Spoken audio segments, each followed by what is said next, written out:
I'm Roger Wakefield. Number one, welcome to the Trade Talks. This is a special edition of our podcast interviews. We are live at PHCC Connect in Birmingham, Alabama. This is October 8th, 2020, or October 9th. I was here yesterday too. October 9th, 2024. Take just a second and tell everybody who you are and what you do. Sure. My name is Patrick Wallner. I'm the current chair of the PHCC Educational Foundation, and I served as president for the PHCC of California in 1997, 98, and then national 2016 and 17. So for me, walking into this trade show, not this one, but one about 30 years ago in San Francisco, coming from a very small rural town, having no idea what PHCC was, I was so moved that we basically started a local chapter and then got involved with PHCC, and that led us into air conditioning. And I'm a lifer, just from that opportunity to grow our business into that avenue. So plumbing is our bread and butter, but HVAC really kicks in when plumbing slows down in the spring and the summer and the winter time. So it's been a double blessing all the way around. Tradesmen built America. Not policymakers or desk jockeys, but hardworking, blue-collared men and women. Join me, Roger Wakefield, on conversations with some of the nation's most successful skilled laborers. This is the Trade Talks. So how old were you when you started plumbing?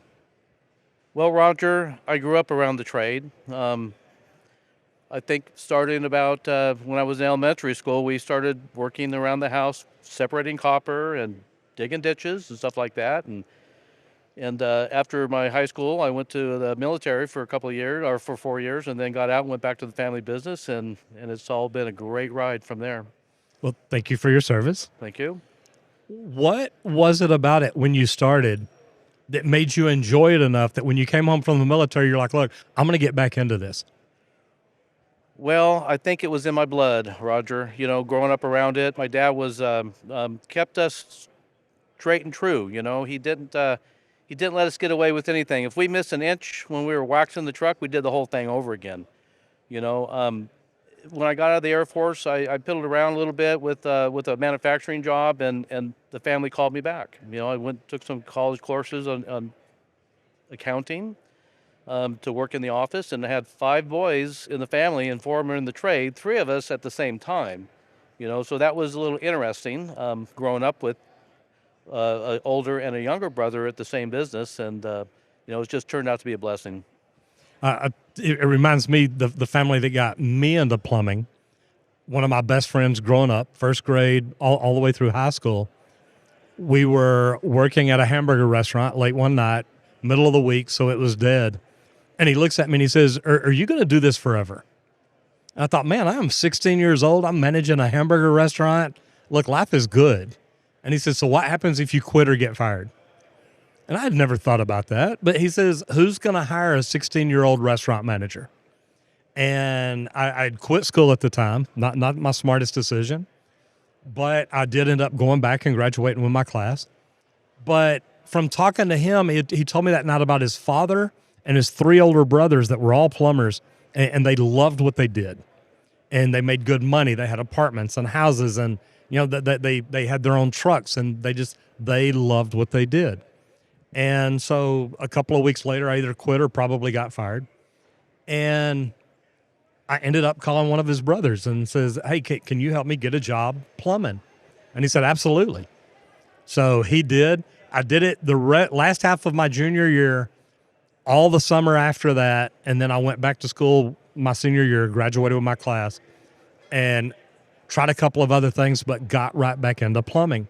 And I loved it because I played football, I played sports. And to me, being on a job, which it was a small commercial remodel, we were adding on to a Wells Fargo bank, but that was so much like a team. It was a group of people there together to do one thing. And it made me think so much of sports. What was it about plumbing that you loved that you're like, okay, look, I can do this, I can get good at it, and I can grow this and have fun? Well, you know, being a family business, that really made a difference. And we treat all of our employees like family, so it was very luring for me to go back in. I could have gone a number of different ways. You know, my dad was, like I said, he was strict. and but we really appreciate that nowadays. It's had its challenges and rewards, and I'm blessed that we have a great team, family members too. I got our third generation, my niece and nephew, in the office and in the field. It's really exciting. So it's a good time to be in the business. Like I said, it's had its challenges, but the rewards have far outpaced the challenges by far. And we've made a great living at it too. And all my employees, I Absolutely. tell them, from when we hire them, a lot of them out of high school and put them through the apprenticeship program, that doesn't matter if they leave. My dad taught me that was a cost of doing business, and that if they go out in the field and start their own business, at least we know that they know what they're doing and they're doing it according to the code and the laws. That they're treating their customers right. And they are definitely treating their customers right. We have employees for 30 plus years that have retired out, and a couple that are coming up to that milestone also. And they just don't stick around unless you create that wholesome environment where they can grow personally, their family, because it's not always about money. They want to know that they've got a great career, that you get along with them. They're treated like family. We take them out on our outings, dinner cruises on the lake and stuff like that. And that really keeps them with us. But initially, we train them from the ground up. And that is what makes them stick. Yeah, and I love that, because if you invest in your employees and they feel invested in, it's worth it for them to hang around, because they know you're going to keep investing in them. They're going to keep growing and keep getting better. And that's a great thing to do. That's right. Those younger apprentices, they see the journeyman, they own a house, they've got a nice car or a boat, and they want to be just like that. And we put them through the training, and then we get them out in the field with the journeyman for quite a bit before we turn them loose, and they stay for decades. And it's very comforting to know that, because I see a lot of turnaround. But on the other hand, I do a lot of interviews and I don't see the training there, and even the lack of code knowledge just boggles my mind. Yeah, that's tough. But I feel good, and I brag about our company and our employees being trained, and they know what they're doing, so we don't have claims. Knock on wood. You bet. I love that. It makes for a great environment. This video is sponsored by High Level. For your 30-day free trial, go to gohighlevel.com/Roger Wakefield. So not only are you running a plumbing company, you're also education with PHCC. Yes, sir. How do you have time to do all that? Well, I've got a great team and family at the home office that keeps track and keeps things running smoothly. And very rarely do I get a message or a call, and that's nice, actually. And I love that, because that is due to education. It is due to being able to trust the people around you. I'm lucky, when I first started doing this, I was running a plumbing company. I had people at the plumbing company that made sure things happened. I'd still get a call every now and then, not very often, but somebody's got a question. But whenever I moved out into social media, it's like same thing. We've got 6 or 7 people in the office running everything, making sure everything happens. And I'm getting to be here and sit with you. Yeah, and I owe it to my family. My brother, he runs out in the field. He keeps the crews running, keeps them upgraded with training, and he handles that side of the house. And it's a great relationship. It really is. Working with family is not always easy, but we make it work.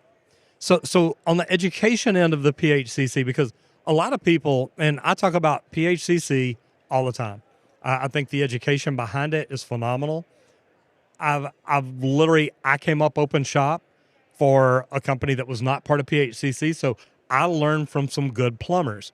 And luckily for me, when I got into the union, the plumbers that I had learned for were very good. So when I got in the union, I didn't have any problem. I could do the work as good or better than most of them. And man, it was great to know I was taught by some great people. But now I tell people, look, if you want to get into the trades, PHCC is a great way to do it. Contact your local PHCC organization. Find out, look, what signatory contractors do y'all have in this area? I want to go to work for a company that's going to help me get an education, or go to work for the union. I think the union, when it comes to commercial education, is pretty good. I used to be an instructor in Dallas in Local 100.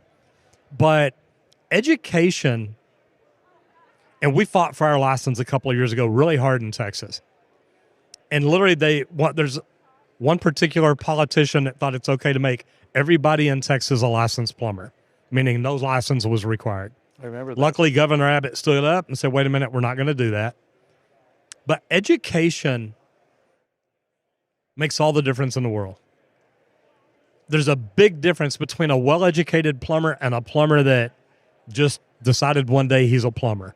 You're absolutely right. The quality of the work, the satisfaction that they have in the job, like I said, it's not all about money. They want to be satisfied. They want to have a great relationship with the employees and their bosses, etc. I've very rarely had somebody come in after we've trained them and leave. Very rarely. It's a magic. It's a secret recipe that you train them and they will stay, and they will make your company blossom. Training, I do a lot of, like I said, a lot of interviews, and I'm very disappointed in the amount of people that don't even know what the UPC is or the ICC, let alone pull permits and do work to code. So we can't even retrain them, unfortunately, once they learn the wrong way to do the thing. So it's really important that you hire them young enough, get them in training. I don't care if they're 40 years old, get them in the training, because they've got 20, 30 years of good work time left in themselves, and they're going to make you look good. Okay, so exactly where is y'all's plumbing company? My company is in Redding, California. Okay. We're about 150 miles south of the Oregon border, about 160 miles north of Sacramento. So You're way up there. We're up in the sticks. Shasta Lake is a lot of people know where Shasta Lake's at. There you go. I've really enjoyed this trade. Enjoy coming to these conventions every year. I learn something every year and take it back to the company. And, we institute one or two things, we're doing good, right? But get involved with PHCC, get your guys trained. It'll open the doors like you won't believe. And that's what it did for us to get into the heating and air conditioning business. And it was a winner. It really was. So the first PHCC Connect that I went to was in Milwaukee, Wisconsin. Yep. Probably 5 or 6 years ago, maybe 6 or 8, somewhere around in there. 2017. And it was the first year. I went there with a marketing company that I'd hired that wanted me to set up and stop people when they walked by and ask them if we could audit their website, which is a great thing. It was the guy that was doing my website at the time. And right across the aisleway from me was the apprentice competition. It blew my mind. Yeah. Because I had never seen an open shop apprentice competition like that. And it was so well done, so well put together. But to see these apprentices competing, building the exact same thing and watching them work, and I literally got to watch them for 2 days, and it was phenomenal. But the apprentice competition is going on down here today. Tell me a little bit about the apprentice competition, how they learn, how they grow, and how y'all find the right apprentices to come in and do that. So a lot of states hold an apprenticeship competition during their annual convention. In our state, California, the LA chapter, which you were at last year and attended that, absolutely, that apprenticeship contest, they come from all across the United States, and they are winners in their own state or division or district. And those winners all come, and most of them are sponsored by a tool company or a local association or the national to come and practice their craft in front of everybody. It's not an easy job. It might look like it, but you can see quite a variation of folks who get done lickety-split and those who have a few extra materials left over and didn't quite make it at the end. But they are attending apprenticeship schools. They're working for contractors across the United States. Their contractors identify them as stars and move them up the chain through the different levels to hopefully come to national. And we did have a national winner from our area in Redding about 10 years ago. It was pretty exciting, actually, because we're a very small town and very far away from any larger city, actually. And it's neat because one of the young men here I got to meet, I got to go to dinner last night with the apprentices. So there's 17 plumbers and 6 HVAC technicians. And I believe that a few weren't able to make it because of the storms out in California or out down in Florida, yes. and coming up through the Carolinas and everything. But to get to go to dinner and get to talk to them away from here, I mean, it's to see them work is amazing because they're focused, they're into it. They are literally, this is some of the best of the best. You're right there. And there's an apprentice there that's going now to the world competition. Yes. Brady, yes. Brady, and I get to talk to him later. Can you tell me a little bit about what that's like? Because me coming up as an apprentice in a company that was not associated with PHCC or Skills USA or anything at all like this, or even the UA, and each one of those have their own competitions, which make it phenomenal. I didn't know about this till that day at PHCC in Milwaukee, and I'm like, man, what is this going on? This is phenomenal. Yes, Tell me is. about it. Oh, sure. With Brady, he attended World Skills USA in France, and our past chair Kevin Tyndall attended that, and he has been in training for quite a while. This is our first year, in participating in the World Skills USA. I believe the next one will be in 2026 in Singapore. But we had kind of a little, not kind of a game, but where's Brady? You know, the Educational Foundation sent up emails to the apprentices and those that they have on their list, showing him in competitions from Las Vegas to Northeast in Maine. I wasn't at those competitions. However, the guy's a star, and I don't think he placed in the top 50 in the World Skills, but we're working on that, and you'll see him walking around here. You can't miss him. He walks like he's on water, on air, You bet. up because of all the interaction. And you talk to these apprentices, and they're just good old guys, kids, gals too, that they like to be talked to and told what their future holds from them. You know, for us that have been in the trade for 40 years or more, they like to see and hear what's coming for them. And then the technology change is just phenomenal. More so in the HVAC, but the plumbing side is really catching up very quickly with their water heating systems, et cetera. So there's a lot of technology in the plumbing side where we start using our iPads, our tablets, you know, to even diagnose HVAC equipment based on the serial number and the barcode or the QR code on those. And those are some of the things that are coming. We're not just the old-fashioned pouring lead anymore. You know, it's pretty high-tech, and it's continuing to go that way. All right, so how long has it been since you've poured a lead joint? I have, So what we've done is we've always tamped it. Now, my father poured that when he was an apprentice, so I have never poured a lead joint. All right, so it's great. I got to shoot a video because I had to order the pot, I had to order everything, and we're pouring a lead joint, and I go to pick up the pot of lead off the burner, spill it. So you got hot lead going down the side of a propane tank, and I'm like, oh my gosh. I'm like, guys, it's been a while. Yeah, we have that stuff in our historical display case. Well, we've got it in our shop. And literally I bought every lead working tool there was. I think I've got 50 pounds of lead working tools. Right on. So it's pretty neat to get to see all that and touch it. It's almost a lost art. I know that it is. And I still, once I got it poured and packed, I loved it. I had fun. It's been a while. I had problems setting up my running rope the first time. And it's like, God, it really has been a while. But I did. So it was pretty funny. As a kid. I get a lot of comments about it. Yeah. Well, that's a lost art. As a kid, I got this. I built my upper body carrying cast iron. You bet. So that was some heavy stuff. And I love that you talk about technology and the change because I've had this conversation. I remember carrying a 6-inch jointed cast iron on my shoulder, climbing up, I believe it was an 8-foot ladder, and rolling it into clevis hangers that already had hung. And not only is that stupid, it's bad for your back, and I can attest to that. But the technology now, we've got roustabouts, we've got scissor lifts with deck plates on them where you can just lift a piece of pipe like that, slide it in place, and there's no wear and tear on the body. Technology's come a long ways. It sure has.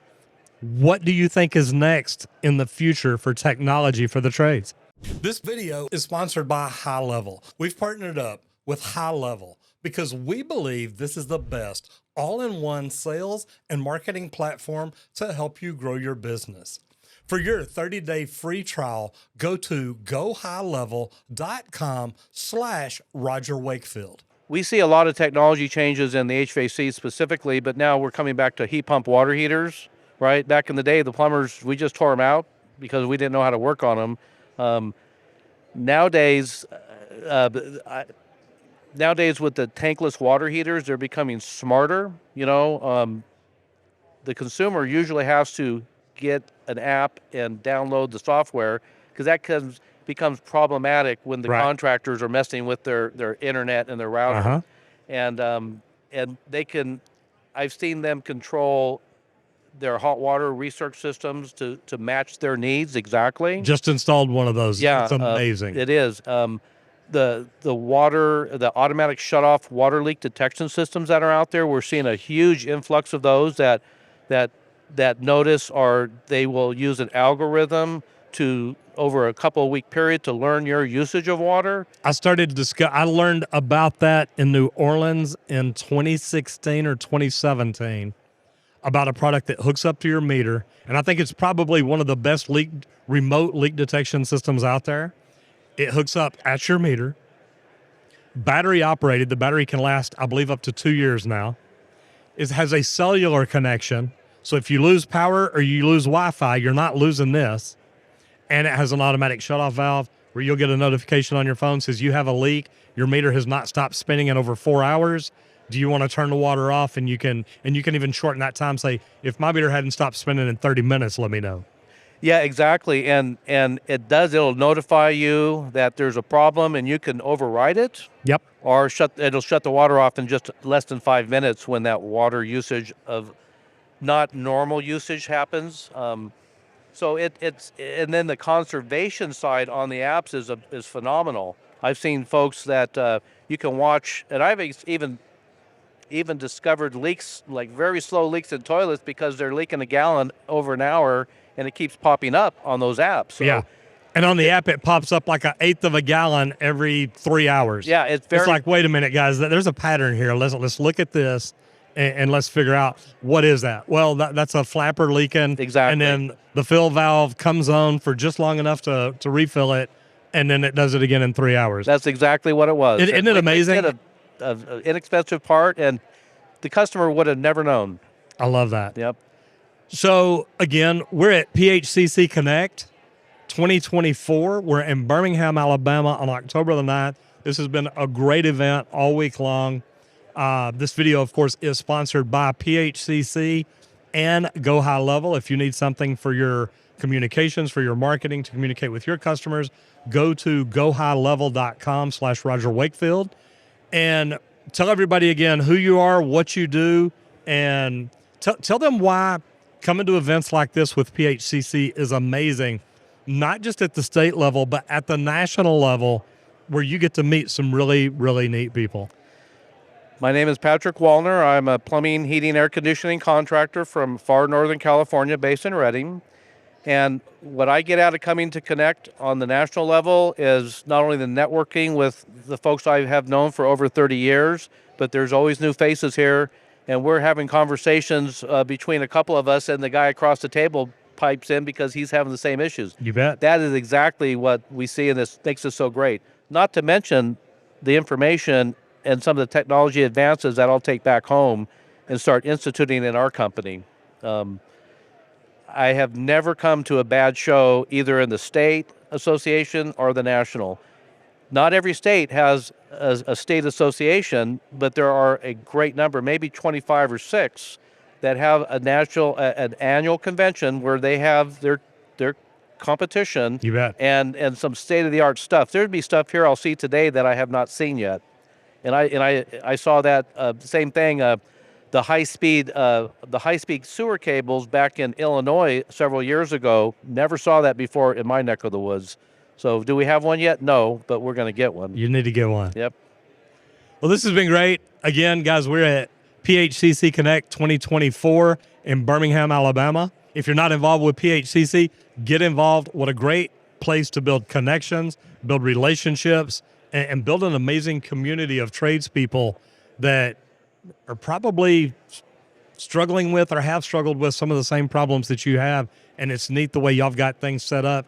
QSC, all kinds of different things where people can come, they can learn, they can grow, they can learn more about their companies, what they should be doing, what they shouldn't be doing, and learn from people who've already been there and done it. That way you're not having to make the same mistakes. You're absolutely right, Roger. We have special focus groups for new construction, mechanical, for service repair, for the union affiliated contractors. There's a little bit of everything here for every plumbing contractor and HVAC contractor around.